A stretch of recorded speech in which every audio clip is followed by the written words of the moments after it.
வணக்கம் மக்களே, நான் சத்யவாட்சா. இந்திய அரசியல் அமைப்பு ஆலோசகராக பணியாற்றி வருகின்றேன். அரசியல் அமைப்பு என்பது அந்த கட்சி ஆளுகின்ற ஆட்சி அமைப்பு என்பது மக்களுக்கு எடுத்துக்காட்டாக முன்னுதாரணமாக சொல்லக்கூடிய சட்ட திருத்தங்களாக முழுமையாக கொண்டு வந்து அம்மக்களுக்கு எடுத்துக்காட்டான தலைவராக வர வேண்டும். இந்த திராவிட முன்னேற்ற கழகத்தினுடைய கருணாநிதி அவர்கள் தன்னுடைய பயணத்துக்கு கூட அந்த கட்டணம் இல்லாமல் ரயில் திருட்டுத்தனமாக வந்த நபர் என்று எத்தனையோ பதிவுகள் நாம் பார்த்திருக்கிறோம்.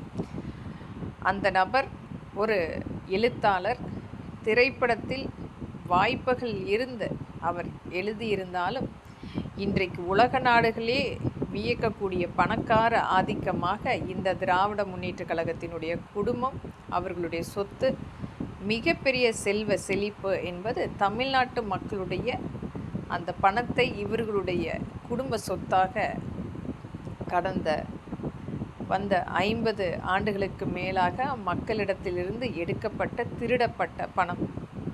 அந்த குடும்பம் வழி வழியாக இப்பொழுது முத்துவேல் கருணாநிதி ஸ்டாலின் கடந்த 5 வருடமாக கொடுத்த ஒரு மிகப்பெரிய ஆட்சி அமைப்பு என்பது அதிகப்படியான கற்பழிப்புகள், அதிகப்படியான கஞ்சா புழக்கம், அதிலும் வனத்தை முழுமையாக குத்தகைக்கு எடுத்து ஒரு மிகப்பெரிய அந்த மலைவாழ் மக்களுடைய அவர்களுடைய இயலாமையை பயன்படுத்தி வால்பாறை வழியாக கோவில்களில் வைத்து கஞ்சாவை முழுமைப்படுத்தி அதை பேக் செய்ய ஒரு மிகப்பெரிய டிஜிட்டலைஸ்டு விற்பனையாளராக, ஒரு கஞ்சாவினுடைய விவசாயியாக மாறியுள்ள முத்துவேல் கருணாநிதி ஸ்டாலின் எதற்கெடுத்தாலும் இன்றைக்கு மத்திய அரசை குறை சொல்லி கொண்டிருக்கும் திராவிட முன்னேற்ற கழகம் நமக்கு 5 ஆண்டில் கொடுத்தது ஒரு மிகப்பெரிய வறுமை, மிகப்பெரிய வன்கொடுமையான அந்த பெண்களும் குழந்தைகளும் சீரழிக்கப்பட்டு கொடுத்த வன்கொடுமை,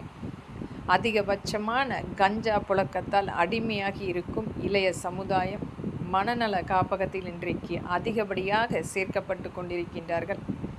ஒரு கஞ்சாவை முழுமையாக இந்த குடும்பம் மிகப்பெரிய அளவில் உள்நாடு மற்றும் மேலை நாடுகளுக்கு விற்பனை செய்யக்கூடிய ஒரு மிகப்பெரிய வணிக ரீதியாக இவர்களுடைய அந்த பணத்தின் மீது வைத்துள்ள பற்று, இவர்கள் இன்றைக்கு இந்த ஆட்சி அமைப்புக்கு ஒரு மிகப்பெரிய அளவில் மக்கள் தண்டித்து விட்டார்கள் என்று சொல்லி அழுகக்கூடிய நிலைமையும் நாம் பார்த்து கொண்டிருக்கிறோம். இந்த மக்கள் வாக்களித்தது என்பது ஒரு மிகப்பெரிய அளவில் நமக்கும் இன்றைக்கு தெரியும்.